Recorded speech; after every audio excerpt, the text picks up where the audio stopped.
에스겔이 살던 시대는 이스라엘 역사상 가장 암울하고 힘든 절망적인 시대였습니다. 이스라엘 하나님의 백성이었지만은 하나님을 떠났고 하나님을 부정했고 우상 숭배를 했습니다. 그 결과 하나님께서 심판을 내렸습니다. 바벨론을 사용해서 심판을 하셨는데 이스라엘 백성들을 다 바벨론 포로가 되게 만들었습니다. 그것도 70년간. 이미 하나님이 이전에 말씀하셨습니다. 말씀에 순종하면 복을 받을 것이고 말씀에 불순종하여서 그 강도가 깊어지면 질수록 병이 생길 뿐만 아니라 문제가 생기고 다음에 고향을 떠나서 다른 민족에게 끌려갈 것이라고 단계별로 이렇게 말씀을 해 주셨습니다. 그럼에도 불구하고 이스라엘 백성들은 그 하나님의 엄중한 그 말씀을 무시했습니다. 자기 멋대로 살았어요. 결국은 바벨론을 통하여서 예루살렘이 함락당합니다. 솔로몬 성전은 훼손당합니다. 70년 동안 바벨론 포로로 생활을 합니다. 자기 삶에 자유가 없습니다. 마음껏 하나님을 섬길 수 있는 자유가 없고 나라를 잃어버렸습니다. 얼마나 절망이겠습니까? 자기 나라가 없어졌습니다. 완전히 절망 가운데 이스라엘 백성들이 포로 생활을 하고 있습니다. 그때 절망 중에 빠져 있는 이스라엘 백성들을 향하여 하나님이 희망의 메시지를 던집니다. 하나님이 에스겔 선지자를 부르셔서 하나님이 보여주시는 것을 보게 합니다. 환상 중에 보는데 성령의 이끌림을 받아서 어떤 골짜기를 갑니다. 골짜기를 가보니까 뼈들이 잔뜩 쌓여 있습니다. 그냥 완전히 뼈들만 있어요. 생기도 없고 생명력도 없고 움직임도 없습니다. 바로 그것을 보여주면서 하나님 말씀하시기를 지금 이스라엘 백성들의 상태가 이런 것이라고 민족의 절망감의 극치를 환상을 통해서 보여줬습니다. 골짜기 마른 뼈들 하나님을 등지고 간 이스라엘 백성들의 삶이 무엇인지를 보여주시고 또 하나님을 떠난 백성들의 삶이 어떤 것인가를 예언적으로 보여주시는 그러한 환상이었습니다. 그러면서 하나님 물어요. 힘이 많은 뼈들이 살아나겠냐? 이 뼈들이 살아날 수 있나요? 생명이 없는데. 하나님 뭐라고 물으신가 하면 인자야 이 뼈들이 능히 살겠느냐? 살겠느냐라고 묻습니다. 여러분에게 환상을 보여주면서 우리 민족 상황이 이런 것이고 미국 이런 것이고 우리 지금 백성들의 모습이 이런 것이다. 예수 믿는다고 하는 사람들의 모습이 이런 것이라고 보여주시면서 살아날 수 있겠냐 물으시면 여러분 무슨 대답을 하시겠어요? 참 절망 상황 속에서 어떻게 합니까 하나님? 한숨을 쉬면서 오히려 대묻지 않겠습니까? 살겠느냐 이 말은 히브리 말로 하야입니다. 하야란 말은 생명을 가지고 다시금 회복되겠느냐 이 부분이에요.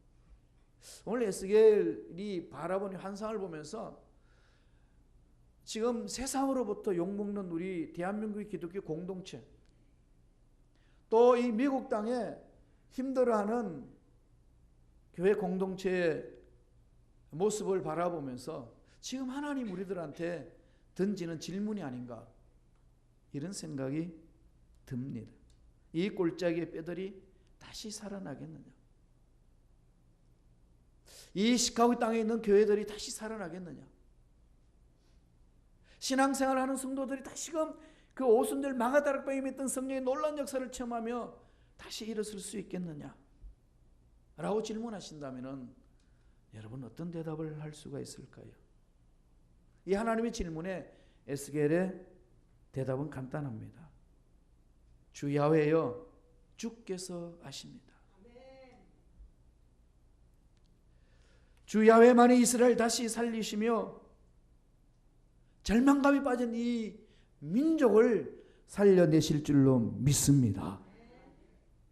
그렇죠? 여러분 사업을 보시면서 사업장에 행하시는 사업적인 그 모든 일을 보면서 이 사업이 살아날 수 있겠느냐 물으신다면 여러분 어떤 대답을 하시기를 원하십니까? 이 에스겔의 대답을 우리가 마음판에 새겨야 되지 않겠습니까? 하나님이 함께 하시면 살아날 수 있을 줄로 믿습니다. 그럼 마른 뼈도 살리시는 힘, 야훼 하나님께 있다는 겁니다. 그런데 구체적으로 어떻게 그것이 가능하다고 오늘 본문 말씀은 우리에게 말씀하고 있습니까? 첫째로 말씀의 힘으로 가능하다는 겁니다. 하나님의 말씀의 능력으로 가능하다고 이야기를 합니다. 말씀을 한번 읽어볼까요? 에스겔서 37장 4절입니다. 다 같이 우리 천천히 한 목소리로 합독하시겠습니다. 또 내게 이러시되 너는 이 모든 뼈에게 대언하여 이르기를 너희 마른 뼈들아 야훼의 말씀을 들을지어다.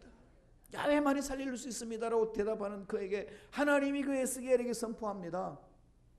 그러면 뼈들에게 대하여서 내가 하는 말을 대언하라. 대언하라는 말씀이 뭡니까? 너희 마른 뼈들아, 너희 마른 뼈들아 야훼의 말씀을 들으라. 들을 수 있는 귀가 있나요? 이게 죽었는데 야훼의 말씀을 들을지어다. 죽었는데 어떻게 살아납니까? 하나님 뭐라고 말씀하시나요? 여기는 하나님의 말씀에 생명이 있다는 것 아니겠습니까? 마른 뼈도 살릴 수 있는 것은 살아계신 하나님이 하시는 말씀이라고 강조하고 있습니다. 하나님의 말씀은 능력이 있다는 거죠. 왜 그럴까요? 하나님이 우주 만물을 창조하셨을 때 뭘로 창조하셨나요? 말씀으로. 하나님이 가라사대 빛이 있으라 하심에 빛이 있었고, 하나님이 하신 말씀에 이 우주 만물이 다 순종하여서 존재했다는 겁니다. 따라서 하나님의 말씀은 능력이 있고 생명력이 있습니다. 그 말씀이 저와 여러분 삶 속에, 예수 그리스도 믿는 저와 여러분 삶 속에 반드시 그 능력으로 임할 줄로 믿습니다. 그 말씀의 능력으로, 말씀의 힘으로 살아날 수 있다는 거죠. 그래서 그 말씀을 체험하고 그 말씀의 능력으로 선포하라는 겁니다. 힘들어하고 어려운 사람들이 있습니까? 먼저 저와 여러분들이 말씀을 체험하고 말씀의 은혜, 능력, 힘을 받아서 무시하는 그들에게 선포할 때에 그 무시함이 벗겨지고 연약함이 사라지고 지혜로워지고 강건해지는 역사가 일어난다고 말씀하고 있습니다. 선포하십시오. 사업장에 들어가자마자 내가 바라보기에는 지극히 연약하고 초라한날지라도 그게 매이지 마시고 전능하신 하나님 앞에 사로잡혀서 이 사업장은 살아날지어다. 가정을 향하여서, 자녀들을 향하여서 살아나라고 외치라는 그 메시지입니다. 저도 교회 들어올 때마다 순범 시카고 교회는 살아날지어다. 뭐 죽었나요? 살아나라 그러게? 생명을 얻으라는 겁니다. 역동적으로 역사하시는 그 하나님의 말씀 안에 사로잡기라는 겁니다. 여러분 서점에 가보세요. 서점에 가면 수많은 책들이 많이 있지 않습니까? 지금 우리 미도노스 신학대학원 대학교 만들기 위한 도서관을 지금 하고 있는데 우리 교회만 지금 도서관이 3개가 있습니다. 1도서관, 2도서관, 3도서관이 있는데 이젠 거기 컴퓨터로 다 찾아서 볼 수 있도록 도서관을 정비하고 있어요. 그 카탈로그를 하고 있습니다. 구경 갔어요. 가면은 책들이 나열되어 있습니다. 많은 책들이 있지요. 여러분 읽을 만한 책들 많이 있어요. 신앙 서적도 있고 철학도 있고 정치적인 것도 있고 처세술도 있고 여러 가지 책들이 있습니다. 이런 책들을 통해서 여러분 여러 가지로 심신을 단련할 수 있잖아요. 서점에 가보세요. 더 많지요. 지금 이 시에서 만든 도서관 가보세요. 얼마나 책들이 많습니까? 그런데 그러한 수많은 책들을 우리 인격적으로 덕을 쌓고 심신을 훈련할 수 있는 그런 교양서는 될 수 있을는지 몰라도 생명은 못 줍니다. 그 생명 어디서 올까요? 우주 만물을 창조하신 하나님 아버지 말씀 안에 들어갈 때 생명을 얻을 수 있습니다. 그래서 오늘 하나님은 에스겔에게 절망에 빠져있는 이스라엘 백성들에게 대언하라는 겁니다. 창조의 말씀, 생명의 말씀, 능력의 말씀, 회복시키는 말씀으로 대언하라. 이건 하나님이 에스겔에게 명령하신 명령일 뿐만 아니라 오늘 하나님의 생명을 소유하고 있는 저와 여러분에게도 동일하게 명령하고 계십니다. 그 말씀을 마음판에 새기셔야 되고, 새긴 그 말씀을 지금 마른 뼈처럼 힘을 얻고 죽어가는 그 절망감에 빠진 영혼들을 향하여 선포하는 일꾼이 되어야 될 줄로 믿습니다. 너희 마른 뼈들아 야훼의 말씀을 들을지어다. 말씀은 생명이 있지 않습니까? 히브리서 4장 12절은 뭐라고 그랬습니까? 하나님의 말씀은 살아있고. 하나님의 말씀은 살아있는 걸 체험해 봤습니까? 말씀에는 생명력이 있습니다. 생명 있는 그 말씀이 내 마음을 두들길 때에 죽어가는 내 심령이 샘을 얻을 수 있고 살아날 수가 있습니다. 올바르게 분별하고 판단할 수 없는 그러한 상황 속에 있단다 할지라도 살아있는 말씀이 들어올 때에, 말씀에는 생명력이 있고 활력이 있어서 좌우의 날선 어떤 것보다도 예리하기 때문에 혼과 영과 및 관절과 골수를 찔러 쪼개기까지 하면서 우리의 마음의 생각과 뜻을 분별합니다. 판단하십니다. 그래서 올바르게 나아갈 수 있는 길을 열어주십니다. 말씀을 붙드세요. 날마다 말씀에 푹 잠겨서 승리하는 저와 여러분 되시기를 바랍니다. 말씀을 듣고 말씀의 생명을 체험하면 마른 뼈들도 살아납니다. 연약한 육체 가물을 입을 뿐만 아니라 사업이 시들시들하는 그 모든 분야에서도 말씀의 능력 안에서 생명을 얻을 수가 있습니다. 말씀의 능력이 그런 게 있다는 거죠. 요한복음 6장 63절에 보면은 요한이 이런 말을 했어요. 살리는 것은 영이니 육은 무익하니라. 내가 너에게 이런 말은 영이요 생명이라. 하나님의 말씀은 영이고 생명입니다. 그러면 살리는 것이 뭐라고 그랬습니까? 영이다. 그 영이 뭐라는 것이? 하나님의 말씀이라는 겁니다. 말씀을 들어보세요. 생명을 얻습니다. 그러면 질문하실 거예요. 목사님, 저는 매주일 나와서 1년에 52번 말씀을 듣는데 왜 안 살아나나요? 그렇게 반문하시는 분 계시나요? 말씀을 듣는다는 게 뭘까요? 소통하는 것 아니겠습니까? 말씀이 내 마음판에 새겨지는 걸 말합니다. 목사 입을 통해서 전해지는 것이 그저 목사가 외치는 소리가 아니라 하나님이 목사라는 사람을 도구를 사용하셔서 나에게 주시는 하나님의 말씀인 줄로 믿습니다 라고 믿고 아멘하러 응답에 나아갈 때에 그 말씀의 생명력이 그 심령을 살려낸다는 것입니다. 그런 은혜 말씀이 우리 생명을 살려낸다는 거죠. 말씀이 들어가게 되면은요, 힘이 없는 영혼들이 살아나고 죽어가는 영혼들이 살아납니다. 말씀이 굶주려져 있고 말씀으로 가까이 하지 아니하고 그렇게 신앙생활도 나아가게 되면은 힘을 잃을 수밖에 없다는 것이 하나님께서 하시는 말씀입니다. 이스라엘 백성들이 왜 바벨론 포로 끌려갔느냐? 하나님을 믿지 못하는 그 이방 민족에게 하나님을 믿는, 전능하신 하나님을 믿는 백성들이 왜 끌려가야 되느냐? 무엇 때문에 간다는 거죠? 말씀을 버리니까요. 하나님의 위대하심을 믿는 하나님의 백성들이 왜 이 험악한 세상에서 승리하지 못하고 날마다 세상에 끌려다녀야 되느냐? 이유가 어디 있습니까? 하나님의 말씀의 능력에 사로잡히지 않으니까.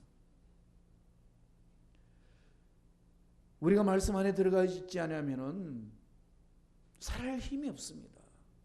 이게 내지를 못합니다. 하나님의 말씀은 생명이십니다. 한번 따라해 볼까요? 하나님의 말씀은 생명입니다. 생명줄을 잡으시기 바랍니다. 두 번째로 어떻게 뼈들이 살아난다고 이야기하나요? 성령의 힘으로, 하나님이 부어주시는 성령의 능력으로 죽어가는 것들이 샘을 갖고 일어선다고 오늘 말씀을 우리 강조합니다.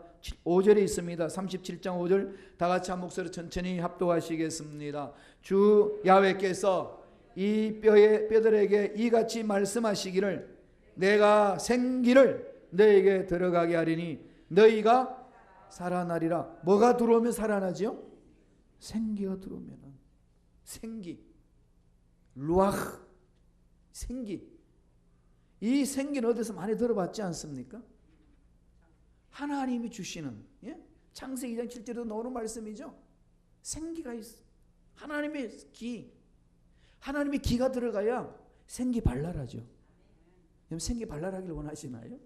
사업을 할 때도, 사람들과의 인간관계를 맺을 때도, 직장생활에 나갈 때도 생기 발랄하기를 원하십니까? 하나님의 영을 받으셔야 됩니다. 성령을 체험하셔야 됩니다.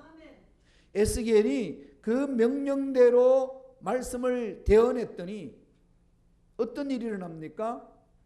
에스겔서 37장 10절에 이렇게 말씀합니다. 다 같이 한번 읽어보실까요? 이에 내가 그 명령대로 대언하였더니 생기가 그들에게 들어가매 그들이 곧 살아나서 일어나 서는데 극히 큰 군대더라.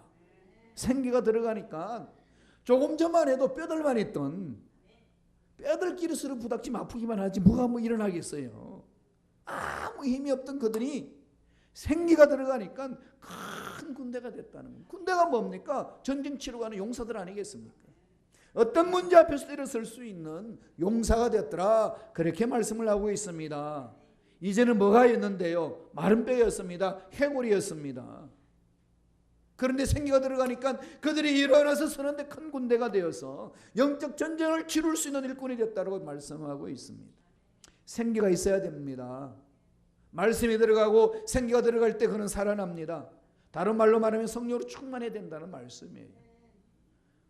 창세기 2장 7절 한 번 더 볼까요? 다 같이 우리 창세기 2장 7절 말씀을 우리 천천히 묵상하면서 읽어봅니다.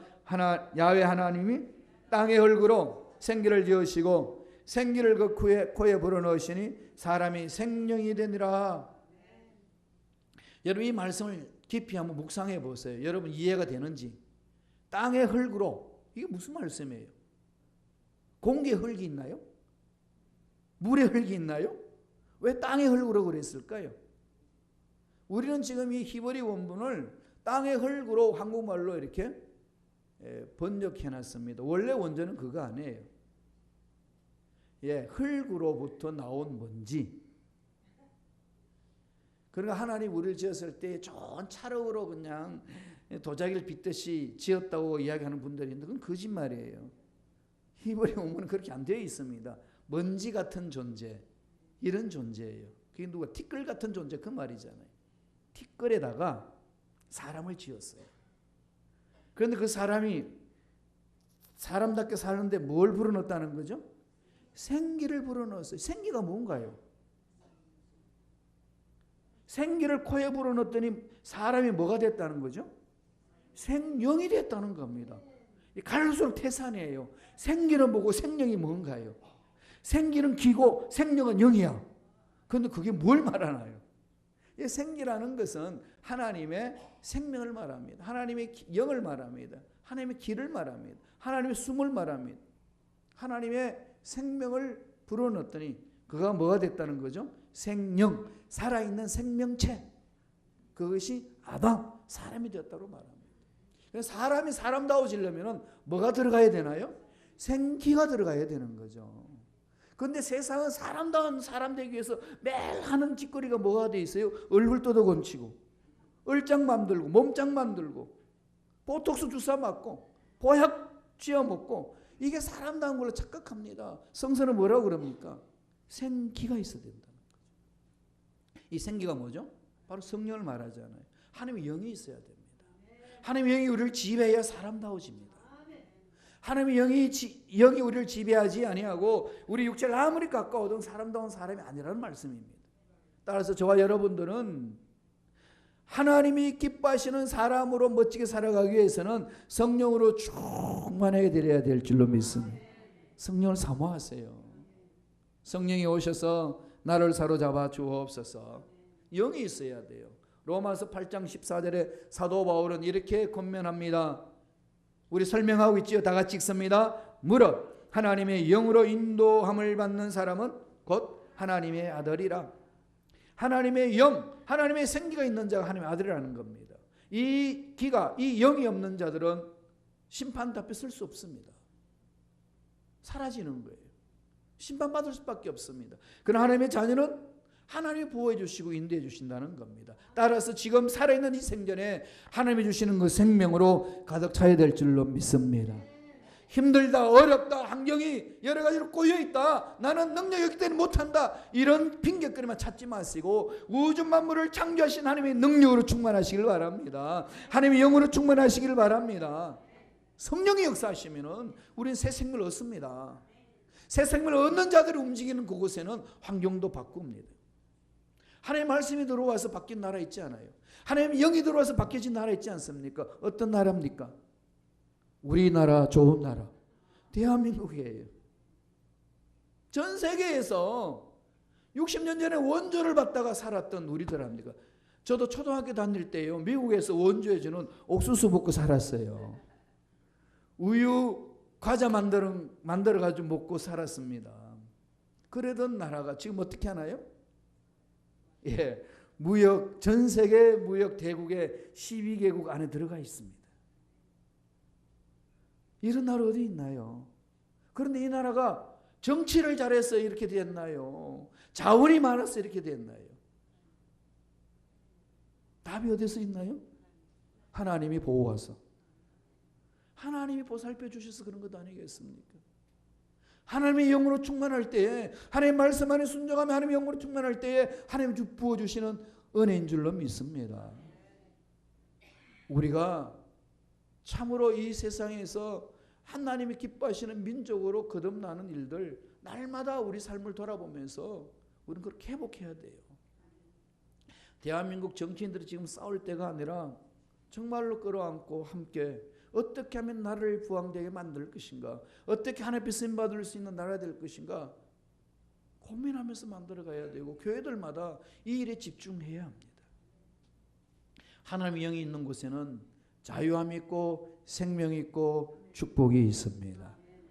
그 영이 들어갈 때에 우리의 굳은 마음도 부드럽게 만들어 주시고, 변화되지 않는 그 마음도 부드럽게 만들어 주셔서 변화되게 하시고 주를 닮도록 만들어 주십니다. 매 순간 그것을 사모하셔야 돼요. 게을리해서는 안 됩니다. 몸부림치셔야 돼요. 성령님 인정합니다. 환영하고 모셔드립니다. 의지합니다. 주를 닮아가는 예수 잘 믿는 믿음 일꾼 되게 하여 주옵소서.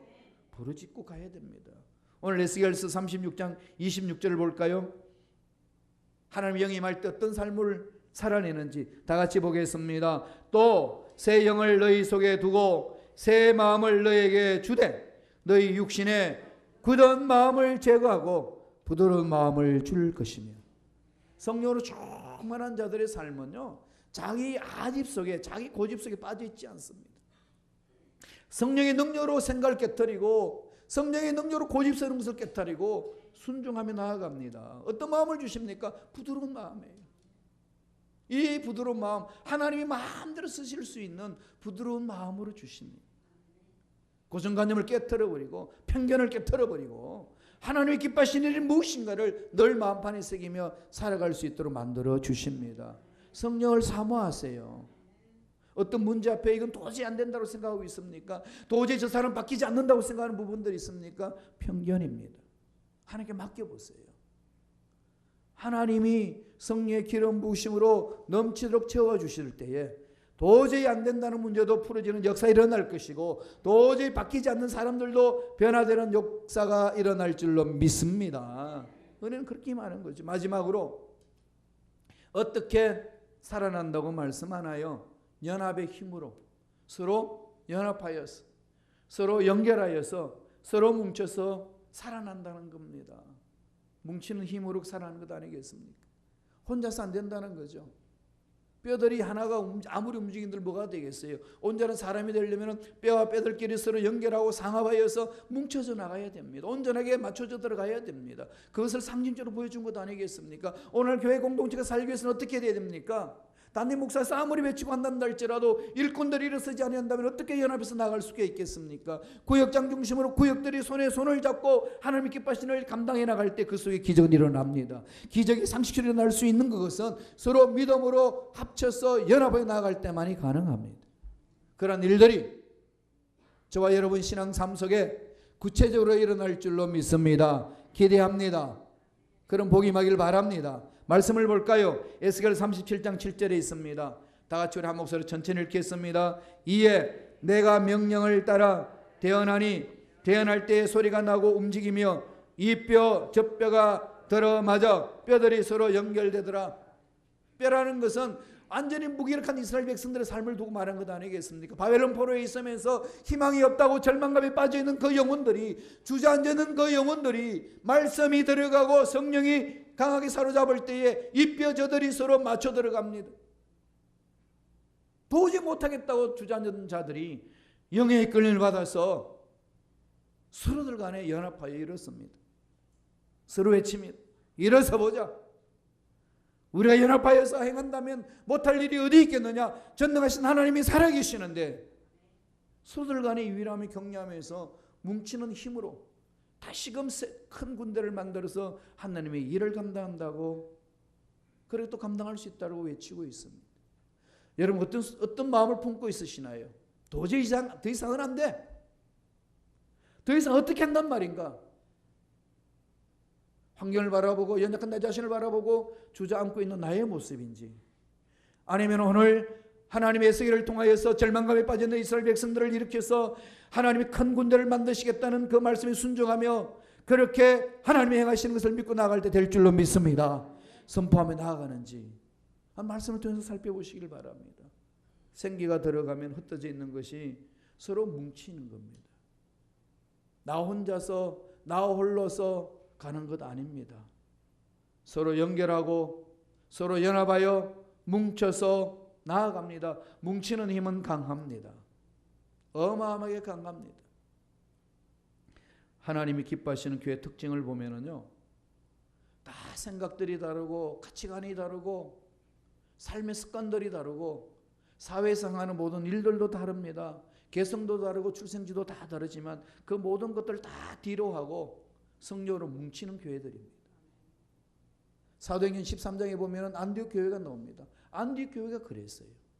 안디옥 교회는 연장자와 젊은 사람들이 그 스텝으로 구성이 되어서 서로 용납하고 서로 용서하고 함께 갑니다. 왕족도 있고 노예도 있었습니다. 그런데 서로 신분을 가지고 따지면서 넌 할 수 있고 넌 할 수 없는 거야 라고 분리하지 않았습니다. 그들은 온전히 성령이 인도하신 대로 어떤 성분을 가졌든 어떤 출신이든 묻지 아니하고 연합하여서 하나님의 일을 감당한 교회입니다. 예루살렘 다음으로 위대한 일들을 감당했던 안디옥 교회 아니겠습니까? 그들이 그렇게 할 수 있었던 것은 바로 성령 안에서 그 어려운 상황들을 극복하고 하나로 뭉쳐질 때 그 일을 감당했다는 겁니다. 오늘 저와 여러분도 오늘 에스겔이 대언했던 그 말씀대로 순종하고 나아갈 때에 우리들은 하나로 뭉쳐질 때에 놀라운 성령의 역사를 체험할 줄로 믿습니다. 에스겔서 37장 10절 한번 볼까요? 어떤 역사 일어나는지 다 같이 한 목소리 읽습니다. 이에 내가 그 명령대로 예언하였더니 생기가 그들에게 들어가매 그들이 곧 살아나서 일어나 서는데 극히 큰 군대더라. 좀 전에 말씀드렸습니다마는 이전까지는 마른 뼈가였고 생명력이 없었고 생동감이 없었고 절망감에 빠졌던 그들이 하나님의 말씀에 들어가고 성령의 능력에 사로잡히니까 일어납니다. 셈을 얻습니다. 그들의 무리를 보니까 큰 군대더라. 하나님 앞에 쓰임받는 큰 용사가 되었다는 겁니다. 환경을 볼 필요 없습니다. 연약한 내 자신 볼 필요 없습니다. 전능하신 아버지 약속의 말씀을 부여잡고 하나님께서 하시고자 하시는 그 일에 우리가 순종하며 나아갈 때에 우리 모두도 큰 군대로 용사로 설 수 있을 줄로 믿습니다. 이게 교회예요. 이게 하나님의 능력을 믿고 나아가는 저와 여러분의 삶이라는 겁니다. 주저앉을 이유가 뭐가 있습니까? 일어서야 되지 않겠습니까? 여러분 삶을 돌아보세요. 그리고 앞날을 바라보세요. 우리는 강하게 살든 약하게 살든 무력하게 살든 서로 아자아자 그러면서 외치며 살든 하나님 심판대 앞에 섭니다. 어떻게 살든지 간에 섭니다. 그러면 어떤 모습으로 살다가 쓰고 싶으신가요? 지저리도 내 삶을 비탄하고 내 자신을 바라보면서 저주할 만큼 어려웠던 그 상황 속에서 불평불만하고 환경 탓하고 사람 탓하면서 그냥 주어진 인생이라고 죽지 못해서 사는 인생으로 하나님 앞에 서실 겁니까? 아니면 환경이 어렵고 힘들고 도저히 내가 뚫고 나가기 위해서 역부족이 된단다 할지라도 하나님이 함께 하시면은 이 문제도 해결될 줄로 믿습니다. 되든 안 되든 그것은 하나님의 손 안에 있습니다. 믿고 믿음으로 주님 앞에 달려가는 그런 삶을 사시겠습니까? 그것은 어떻게 살든지 우리의 삶이에요. 그건 자기가 선택하는 겁니다. 하나님 우리에게 권면합니다. 일어서라. 일어서라. 살아계신 하나님이 우리에게 말씀하고 있습니다. 서로 연합하고 협력하여서 서로 연결하며 서로 손잡고 일어설 때에 큰 군대가 될 수 있다고 권면합니다. 바울이 에베소 교인들에게 편지를 해서 교회 공동체 모습이 무엇인지, 큰 군대의 모습이 무엇인지를 이렇게 말합니다. 에베소서 4장 16절에 있어요. 한번 찾아서 읽어볼까요? 자막을 통해서 읽습니다. 그에게서 온몸이 각마디를 통하여 도움을 받음으로 연결되고 결합되어 각 지체의 분량대로 역사하여 그 몸을 자라게 하며 사랑 안에서 스스로 세우느니라. 온전히 성령에 사로잡혀서 서로 도움을 받고 서로 마음을 통하고 서로 연결하며 나아갈 때 에스겔이 바라봤던 그 큰 군대가 바로 여기에 있다는 겁니다.